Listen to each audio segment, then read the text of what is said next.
2021 vote পরবর্তী হিংসায় বাড়ি ভাঙচুর, লুটপাট, মারধর সহ একাধিক অভিযোগের ভিত্তিতে গ্রেপ্তার হওয়া গোঘাট 2 নম্বর ব্লকের পশ্চিমপাড়া অঞ্চলের প্রাক্তন অঞ্চল সভাপতি ফরিদ খানকে আদালতে পাঠালো গোঘাট থানার পুলিশ। আদালতে পাঠানোর সময় কি বললেন ফরিদ খান, দেখতে থাকুন এমডি নিউজ, সবার আগে সব সময়।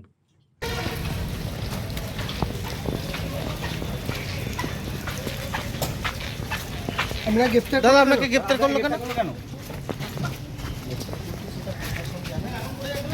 গ্রেপ্তার করলো কেন আপনাকে?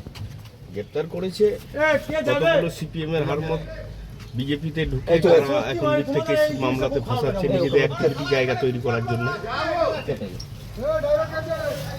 ঠিক আছে, তাদেরকে আমাদের দৌলতে বাড়ি ঢুকলো, আমাদের দৌলতে করে কমবি খাচ্ছে, আবার আমাদের নামেই মিথ্যে কেস দিয়ে আমাদেরকে ফাঁসিয়ে দিচ্ছে। সে বাঘ থেকে জঙ্গল থেকে বাঘকে নিয়ে এলেও সে বাঘের মন কি জানেন তো, সে জঙ্গলের দিকেই থাকে, সোনার খাঁচাতে রাখলো। এই হচ্ছে পরিস্থিতি।